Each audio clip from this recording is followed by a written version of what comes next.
So check it. I was going to ask my partner in crime for life to help me with the intro video like I usually do. But Mr. Aubrey Graham, aka Drake, decides to put the album cover as a bunch of pregnant emoji women. And I am not taking that risk, okay? I don't want her to listen to Drake. I don't want anything about that going on right now, okay? Screw you, Aubrey. Screw you.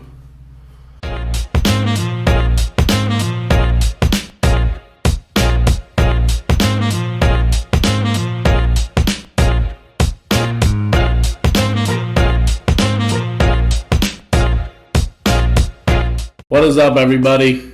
Dish Won't Kill My Vibe. Episode number 14.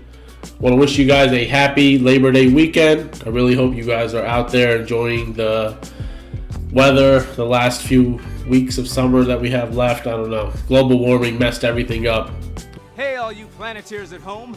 Remember, turn off the faucet between usages and recycle those plastics.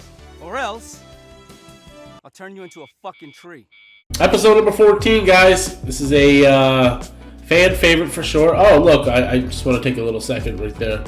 You see that? Fantasy football champion right there. That's my trophy. I'm defending it. I had a great draft. If you punk ass guys, especially me here, are watching this, you know, you aim for the crown. You better not miss, okay? That's all I'm saying. But I'm glad football is back. Fall vibes are here. And we are in the midst of OVO season, okay? Mr.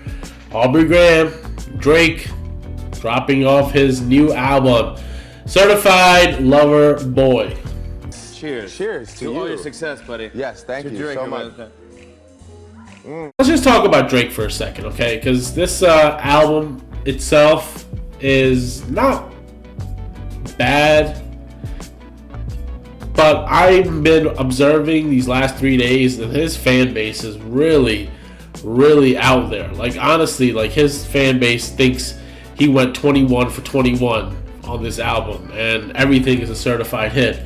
And you know what? Honestly, like looking at some of the charts that's, you know, like from Apple Music and everything else that's ranked, like, you know, where the album is, it's probably breaking records, you know? Like, I know the similar thing happened to Donda, but you know, then the Drake fans came through and then they pushed it to the top, and maybe that took over the records for this week or whatever the case may be. But you know what? I don't want to sound like a certified Drake hater, you know, like a CDH, you know. Write that down. Write that down. I don't want to sound like that.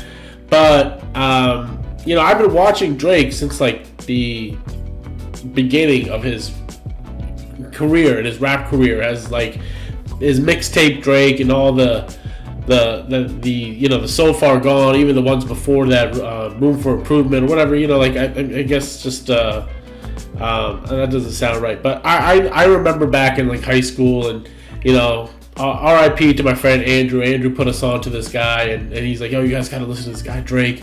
And me, Andrew, my friend Manu, Rohan, we were all like Drake fans. Like everybody just started becoming Drake fans. And I remember working at Blockbuster at this time, and I remember talking to my manager, Shane, one of my managers, Shane, and I was like, yo, Shane, like you gotta listen to this guy Drake, like yo.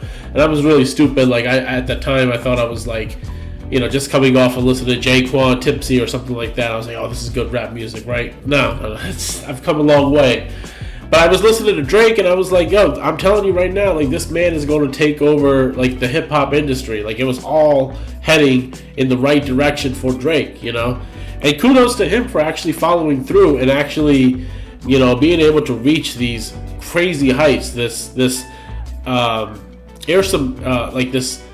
had this amazing, like, debuted album, and he followed it up with other great albums that I keep considering as like classics, and slowly like he just started to just, you know, make a name for himself. He made his own like his own path, and he accomplished a lot. Like I will go on record and saying this, like in the 2000s, like 2010s and so forth, like in the Mount Rushmore of the hip hop industry, I think you have J. Cole, Kendrick Lamar, and Drake, like locked as those three. Your fourth one can always be up to debate. Like I'm here to debate with anybody. I can make an argument for Big Sean, who I really like. I can make an argument for Travis Scott, who has a huge influence. Migos. Personally, my fourth on that Mount Rushmore is actually Tyler the Creator. I think Tyler the Creator has earned more than enough, right? Like all the work that he's done, I think and his creativity has just catapulted him recently into like that stratosphere, and I think he's in that conversation. But that's a different topic. But yeah, like the thing about that statement though is like everybody would always lump like J. Cole, Kendrick Lamar, and Drake into the same category. The problem is though that at a certain point in Drake's career, I think it feels like he just kind of stopped trying. And I don't blame him. Like he has a formula. Like spoiler alert, if you're a guy and you're watching this, I need to tell you something. Drake doesn't make music for you. He makes the music to cater to females. That's why like these females are all on Instagram like, oh, Drake speaks to me. Drake, he hit the mark on this one with this lyric. Oh my God, Drake is so relatable. There's no man. Like if you're a guy, you're saying that it's like, okay, I guess it's relatable to you. Like that's okay.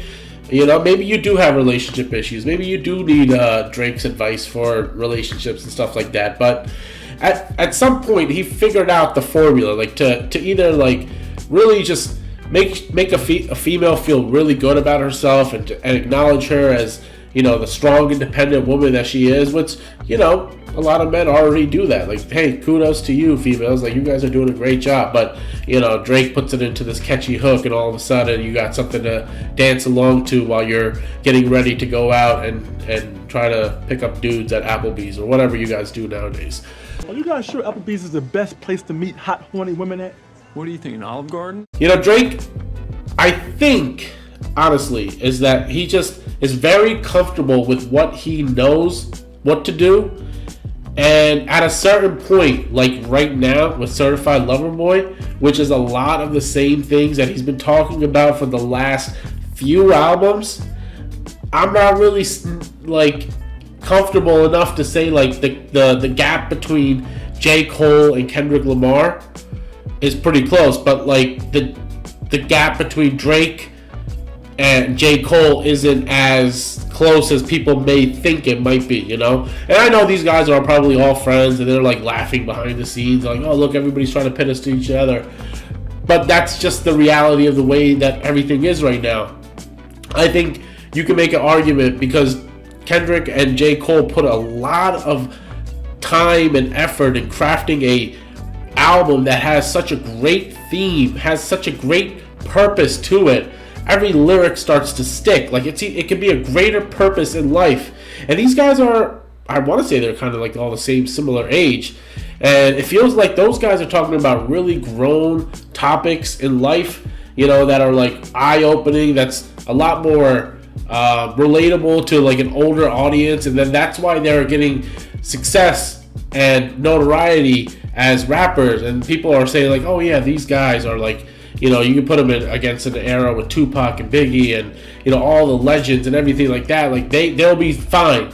But then you have Drake, who's a very complicated person and a very complicated sound. And I'm not saying, like, his influence doesn't go unnoticed. Like, he literally, if you ask me to pick 20 Drake songs from his entire catalog, that'd be one of the easiest things in the world. Like, I can pick 20 hits, no skips, and I'd be very happy. I'm like, okay, I can listen to these next 20 Drake songs for the next, 50 years, and I'll be happy. I'm okay with that.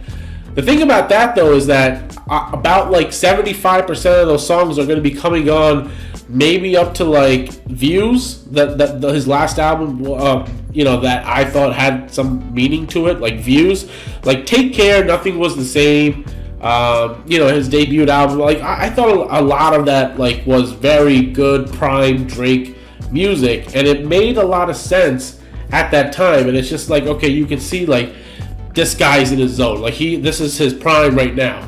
Something about after Views though, he just started to kind of just change up his approach a little bit. I think he got a lot of praise, and it started to go to his head a little bit. So he kind of realized, like, okay, I don't have to bust my ass anymore to cater to everybody. I just know the secret formulas that I do, and I can make millions and millions and millions of dollars. I can get on Ellen DeGeneres in 1 week and, you know, perform at the VMAs with Megan Thee Stallion the next week. Or I don't know. Like, he just figured it all out. Like, he knows what he's doing.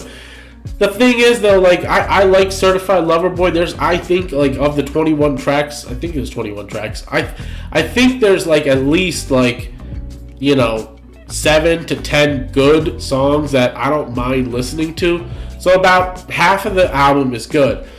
The problem is that we speak about Drake in such a high manner. Like I said, like, he's going to go down as a GOAT. Like, people aren't ready for this conversation, especially the older ones that are 30 plus. They're not ready for this conversation. Like, Drake is going to end up probably most guaranteed like top 10 rapper, hip-hop artist, whatever you want to call it, of all time. Maybe top 5, okay? And that's because of his influence, you know, that he's had on this industry, this whole generation, this entire success that he's earned, you know, like, whether we like it or not, like, people were singing Hotline Bling. Like, that was like the jam that people wanted to listen to. So it's there for Drake. Like, it's all there. It's just that it just feels so hollow. That's the problem with Certified Lover Boy. Like, I've heard you tell me so many times how much your boys matter to you. Me and the broskies, whatever. You know, like, I get it, okay? You know, it's there. I've heard that before. You talk about women and your trust issues with women. I've heard that too. Okay, you have a song called Trust Issues. All right, Marvin's Room. I've heard all these like type of music that you've already talked about. These topics that you talked about. And now you're a father and you're like, oh, I'm gonna expose my kid now a little bit, but at first I wasn't. Then, you know, all this other stuff. Like, I just don't know if it's like, if life needs to be this complicated, Drake. You know, like, the way you talk about it. People are out here saying like, oh, you know, it's amazing to be lonely. And I understand that. Because I agree with that statement. Like, I like my privacy. I understand, like, you're going to have a small collective of friends. And not everybody is going to like you. And you can't trust everybody, okay? I understand that. I just don't like the fact that you, Drake, put this into a song. And then all of a sudden people are like, yeah, you know what? Drake is right. You can't trust everybody. What a brilliant man. No, like, I just don't get it. I mean, like, come on, like, if you are going to go down as one of the greatest of all times, I have to hold you to a higher standard, okay? Like, your album is so all over the place. It's like up and down. Like, I just don't know what this theme is. Like, to me, it's just a playlist of things that have worked for you. Your intro, Champagne Poetry, sounds a lot like Tuscan Leather off of Nothing Was the Same. Multiple different beats, multiple different raps on, you know, this intro. You go all in, but I've heard it, man. Like, I've seen it. We know you're not from the bottom anymore. You started there, you're not there anymore. But sometimes you always like to remind us that you started from the bottom. We already got that, okay? Like I wish there was a little bit more that we could talk about that would stick with me, you know. We just did a whole year of COVID, Drake. Like, how are you feeling? Are you okay? Like, there's a lot of people out here that need, like, help. Like, they were really shut down. Like, you just spent an entire year probably with your family or working on yourself. Like, how are your mentals, Drake? Like, how are you doing? There's a lot of things that you could talk about. But instead, you want to talk about, like, oh, maybe I'm not ready for love. Maybe I'm not ready for this. I'm not ready for a relationship. Maybe I can't trust bitches. Maybe I can't trust women. But then you're like, I want a girl. I need a girl. I'm just not ready yet. I don't know, man. Like, it's okay. I get it. And then, of course, you have your tracks that are like your ego boost, you know, like Way Too Sexy, which, admittedly, my favorite track off of your album. All right, like, it's so out there. It's so good. I mean, come on. You're sampling one of the greatest songs of all time. That's gonna be the hit that, like, either pisses off white people or just makes you get a new fan base. Like, yeah, I am way too sexy. Look, I can't say that this album was complete trash. It's just that I know after this first month of listening to these tracks, just like Scorpion, just like Dark Lane Demo, just like More Life, like I don't know if I'm going to revisit this album often enough. Maybe if it shows up, I'll be like, okay, cool, I'll listen to it. Like you've done good tracks like Champagne Poetry, Poppy's Home, Way Too Sexy was a good one. Fair Trade is a pretty good one. We finally got a Kid Cudi and Drake collab. Like that was another thing that like I thought was going to be amazing, but it just felt so forced. Like hey Drake is in Kid Cudi's ears. Like, hey, I need you to just add these hums in here in the middle of the song. That Kid Cudi hum song, you know, whatever that everybody loves. Humming. It just, I mean, like, I get it. Like, you did, it was okay, but it seems like it's just a little bit too late, you know? And that actually made it seem like that's a great example. Okay, that track with Kid Cudi sounds like a Kid Cudi track featuring Drake. And that's always a problem when you're talking about your album, okay? How is this your album? I can't tell because there's too much going on in this album, okay? There's a lot going on. So, with that being said, I think I'm going to rate this a 7. A generous 7, okay? I think some of the pros on here outweigh some of the cons. It's just that I cannot get over the fact, man, that you just get away with so much as an artist. And I look, kudos to you, man. Like, you do a good job and recognize your target audience and take advantage of that and make millions and millions of dollars. But I think I'm going to need some sort of, you know, substance from you in like the future albums. Like I you know, I need to hear more about you other than telling me that you can't trust everybody, that, you know, you like being alone, that you have a small knit of friends that you actually do trust, and that you're always going to have women problem, like you're the rap version of Taylor Swift, okay? Like you're, you know, like it's getting a little redundant at this point, you know? So anyways, that is my review for today. I will see you guys next time. Peace.